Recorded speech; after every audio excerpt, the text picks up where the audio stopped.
Hey everyone, मैं हूं धनराज। कैसे हैं आप सब लोग? होप सो आप लोग बहुत बढ़िया होंगे। आज के इस वीडियो में हम बात करेंगे class 12th accountancy chapter 1 non profit organisation के एमसीक्यूज क्वेश्चंस के बारे में, जो कि स्पेशली एमपी बोर्ड ने डिजाइन किए हैं और मैं उनको सॉल्व करवा रहा हूं अपने इस प्लेटफॉर्म पर।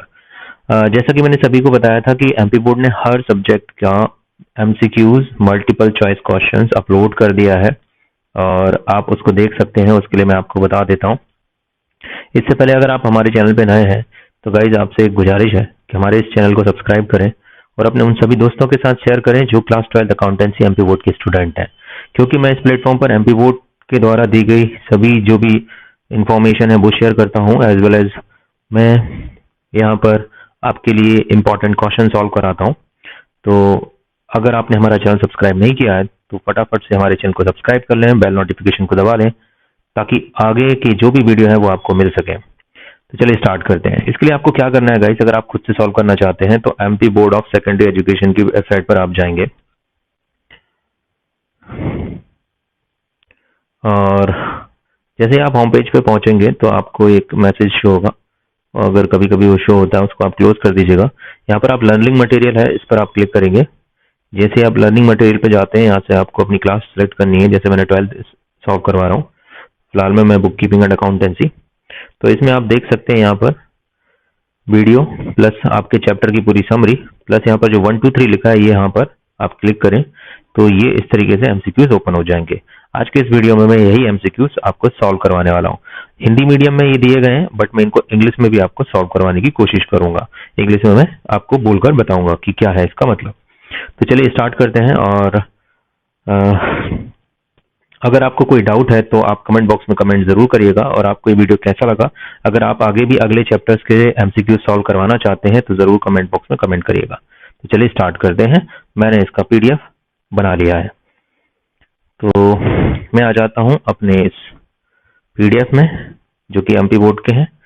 मैं यहाँ पर क्वेश्चन नंबर फर्स्ट है ताकि ये थोड़ा रीडेबल मोड में ओपन हो पाए, ताकि मैं आपको यह समझा भी पाऊँ, इसलिए मैंने ये सब किया है। यहाँ पर जैसे कि क्वेश्चन नंबर फर्स्ट है, आप देख सकते हैं वही सारे क्वेश्चन हैं जो वहां पर हैं। आप मैच भी कर सकते हैं बाद में। विशेष उद्देश्य के लिए प्राप्त चंदा है। अगर आपके लिए किसी स्पेशल पर्पस के लिए सब्सक्रिप्शन रिसीव होता है तो वो क्या होता है? क्या संपत्ति है, क्या आयगत प्राप्ति है, पूंजीगत प्राप्ति है? इनमें से कोई नहीं। तो भाई अगर आपका कोई स्पेशल पर्पस के लिए सब्सक्रिप्शन रिसीव हो रहा है तो आपकी संपत्ति तो हो ही नहीं सकता।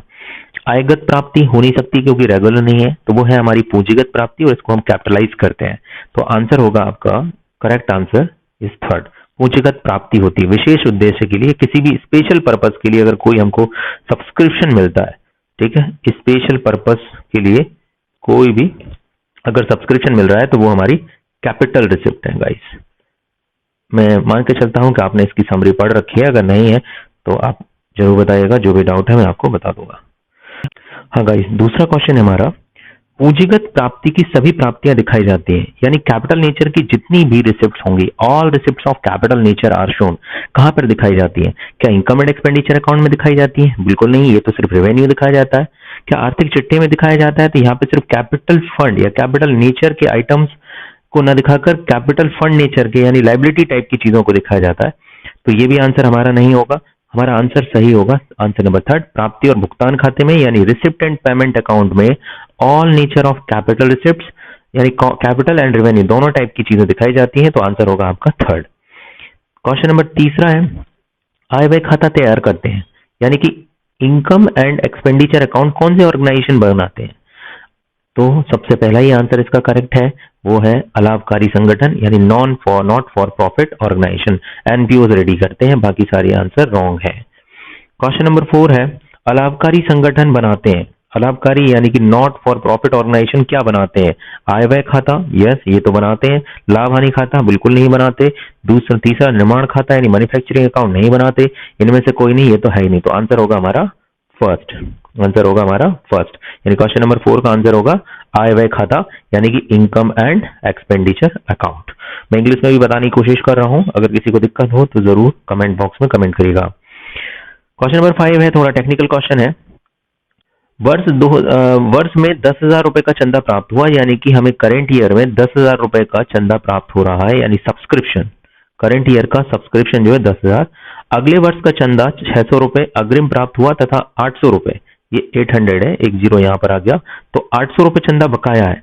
तो गाइस जो अगले साल का है, नेक्स्ट ईयर का, वो हम माइनस कर देंगे 600 रुपए, और जो करंट ईयर का आउटस्टैंडिंग है, आउटस्टैंडिंग ऑफ करंट ईयर, वो हम यहाँ पर ऐड कर देंगे। तो ये जो आपका आंसर आएगा वो होगा 10,200, क्योंकि हम एक्रूअल बेसिस पर अकाउंटिंग करते हैं और उसके बेसिस पर हमारा आंसर नंबर 2 सही है। अब क्वेश्चन नंबर 6 की बात कर लेते हैं।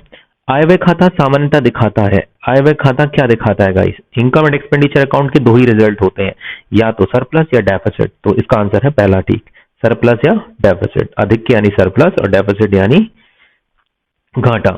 ठीक है, ये दो चीजें वो शो करता है, तो आंसर इज फर्स्ट। फिर क्वेश्चन नंबर 7 है, वर्ष के प्रारंभ में क्लब के पास 40,000 की संपत्तियां थी, ओके, 40,000 की बिगिनिंग ऑफ द ईयर में हमारे पास एसेट्स थी, तथा उसी समय 3,000 रुपए के दायित्व थे हमारे पास। तो ये इसमें से हम माइनस कर देते हैं। अगर आप एक छोटी सी बैलेंस शीट यहाँ पर बना सकते हैं, अगर आप चाहें तो एक बैलेंस शीट बना के भी आप अपना आंसर फाइंड आउट कर सकते हैं। भाई आपके पास एक छोटी सी मैं बैलेंस शीट बनवा देता हूँ आपको। बैलेंस शीट में आपके पास यहाँ पर कुछ एसेट्स हैं, सन्ड्री एसेट्स 40,000 के, और आपके पास उस समय जो लाइबिलिटीज हैं वो कितनी है?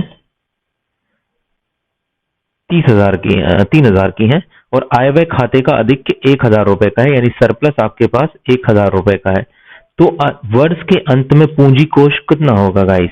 अगर हम इसकी बात करें तो हमारे पास एसेट्स अगर 40,000 की है, तो हमारे पास ये 4,000 इसमें से आप माइनस कर देंगे तो 26,000 हमारा आंसर, सॉरी 36,000 हमारा आंसर आएगा गाइस। अब 36,000 ये हमारा कैपिटल फंड होगा, और ये रहा आपका आंसर इज 4। क्वेश्चन नंबर 8 है, वर्ष के दौरान स्टेशनरी हेतु 1,080 रुपए चुकाए, यानी कि ड्यूरिंग द ईयर आपने स्टेशनरी के लिए 1,080 रुपीज पेमेंट किया है। वर्ष के प्रारंभ में स्टेशनरी का स्टॉक जो था वो 300 था, तो ओपनिंग स्टॉक इसमें बिल्कुल जैसे कॉस्ट ऑफ गुड्स सोल्ड निकालते हैं, सेम फॉर्मूला यहाँ पे लगा सकते हैं आप।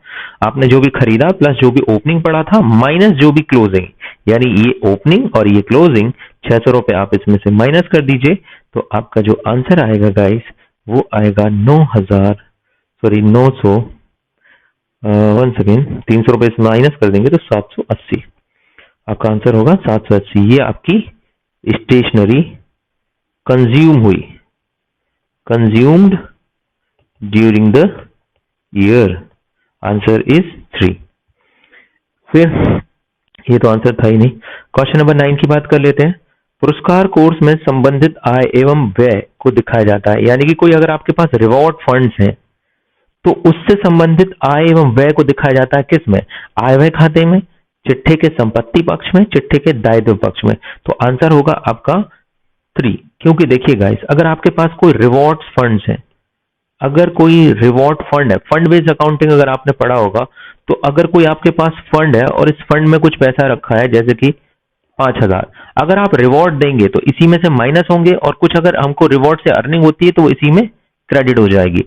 यानी कि ये जो फंड होते हैं वो लाइबिलिटी साइड शो होते हैं, और उसी में हम एक्सपेंसेस को शो कर देते हैं। यानी हमारे पास 5,000 का फंड है और हमारे उसमें से एक्सपेंसेस हो गया फॉर एग्जाम्पल 1,000 रुपए, तो अब हम बैलेंस शीट में कितना शो करेंगे? 4,000, तो आंसर होगा 3। अब नेक्स्ट हमारा जो क्वेश्चन है, क्वेश्चन नंबर है 10। क्वेश्चन नंबर 10 क्या है? प्राप्ति भुगतान खाता का शेष सदैव होता है। प्राप्ति भुगतान खाते का शेष यानी कि रिसिप्ट एंड पेमेंट अकाउंट का बैलेंस ऑलवेज क्या होता है? ऑलवेज क्या होता है? क्योंकि ये कैश की समरी होता है, जैसे कि आपको पता ही होगा कैश समरी है क्या? Receipt and payment account. तो कैश का बैलेंस ऑलवेज डेबिट होता है, तो इसका भी डेबिट होगा। डेबिट का मतलब नाम शेष, जमा शेष है, नाम शेष है, अधिक क्या कमी है, तो जमा शेष यानी क्रेडिट, नाम शेष यानी डेबिट। तो भाई आपका आंसर आएगा debit balance. Always debit balance होता है क्योंकि कैश कभी नेगेटिव नहीं हो सकता, cash is a real account, तो इसका बैलेंस ऑलवेज क्या होगा? डेबिट। क्वेश्चन नंबर 11 है आपका, आय व्यय खाते का शेष दर्शाता है। इनकम एंड एक्सपेंडिचर अकाउंट का बैलेंस आपको क्या शो करता है? ये शुद्ध लाभ बिल्कुल नहीं, नेट प्रॉफिट कभी नहीं हमने कैलकुलेट किया, रोकड़ हैंड यानी कैश इन हैंड बिल्कुल नहीं, पूंजी खाता बिल्कुल नहीं, बचत या घाटा यस, डेफिसिट या सरप्लस। आपको क्या शो करता है? Deficit and surplus and deficit, ठीक है, ये आपको शो करता है recipient payment account.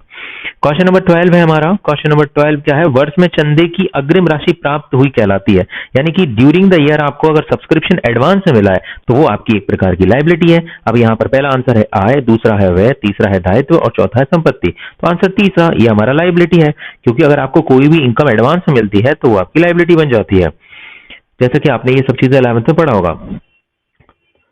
Question number 13, लाभ ना कमाने वाली संस्थाएं बनाती हैं, यानी कि नॉट फॉर प्रॉफिट ऑर्गेनाइजेशंस कौन से अकाउंट्स बनाते हैं?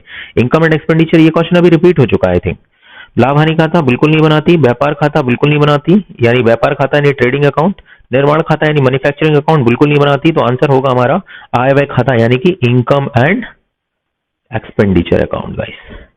Answer is first. लाभ हानि खाता यानी प्रॉफिट एंड लॉस बिल्कुल नहीं बनाते, व्यापार खाता या ट्रेडिंग अकाउंट भी नहीं बनाती है।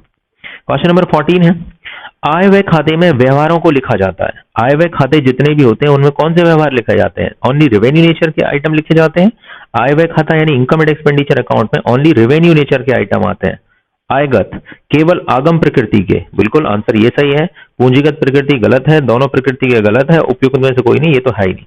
आंसर होगा फर्स्ट, केवल only revenue nature, only revenue nature के आइटम यहां हम शो करेंगे गाइस।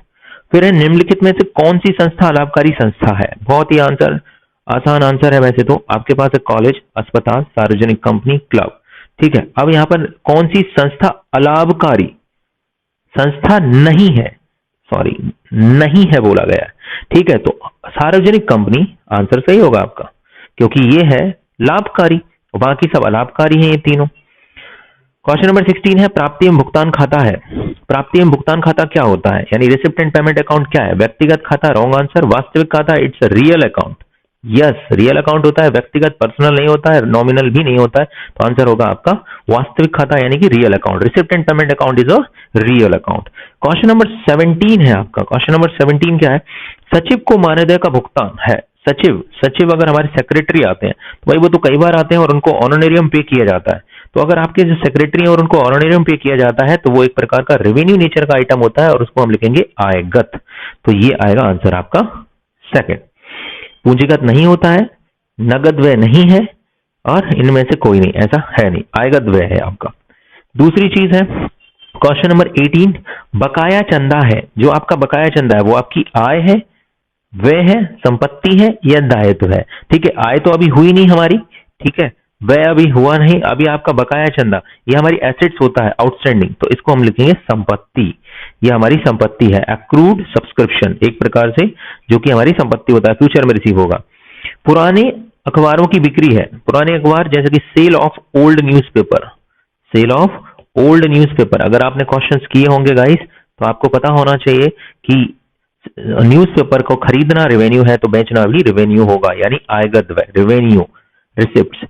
आपको ये याद रहे कि ये जो सारे क्वेश्चंस हैं ये एमपी बोर्ड द्वारा दिए गए हैं, इनमें से क्वेश्चंस आने के चांस बहुत है, तो आप अच्छे से एक बार रिवाइज कर लीजिएगा।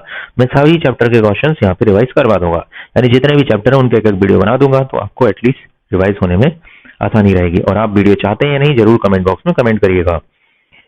क्वेश्चन नंबर 20 है, और हाँ एक चीज ये भी कि हर चैप्टर में आई थिंक 30 एमसीक्यूज क्वेश्चन दिए हैं, तो वो मैं सॉल्व करा दूंगा। ठीक है, आपका विशिष्ट दान है। क्या है विशिष्ट दान? आपकी एक प्रकार की पूंजीगत प्राप्ति होती है। ठीक है, ये कैपिटल नेचर का रिसिप्ट है और इसे हम लाइबिलिटी साइड शो करते हैं। कौन सी साइड शो करते हैं? हमारी लाइबिलिटी साइड शो करते हैं। तो यहाँ पे दायित्व वर्ड ओनली लिखा है, लाइबिलिटी नहीं है, ये आपकी पूंजीगत प्राप्ति और इसको लाइबिलिटी साइड शो किया जाता है। तो आंसर होगा आपका फर्स्ट। क्वेश्चन नंबर 21 है, प्राप्ति एवं भुगतान खाता सारांश होता है। किसका सारांश होता है? खातों के डेबिट एवं क्रेडिट सार का, नगद प्राप्ति और भुगतानों का, आय और व्यय का, संपत्ति एवं दायित्वों का। तो आंसर होगा आपका सेकंड। जो भी आपके कैश, रिसिप्ट एंड पेमेंट का ही समरी होता है, तो receipt and payment account is the summary of cash receipt and cash payment. Answer होगा आपका सेकंड। 2 है, विरासत को मानना चाहिए। विरासत को हमेशा क्या मानना चाहिए? दायित्व, आयगत प्राप्ति, पूंजीगत प्राप्ति। तो आंसर होगा आपका पूंजीगत प्राप्ति। अगर छोटा मोटा अमाउंट है तो उसको हम मानते हैं रेवेन्यू, अदरवाइज हम उसको क्या मानते हैं? Capital receipt. तो आंसर होगा आपका थर्ड। क्वेश्चन नंबर 23 है, गैर व्यापारिक संस्थाओं के अधिकांश लेन देन होते हैं, जो नॉन प्रॉफिट ऑर्गेनाइजेशन होते हैं उसके सारे के सारे ट्रांजेक्शन कैश में होते हैं गाइस। तो आंसर फर्स्ट। आय व्यय खाता है। आय व्यय खाता क्या है?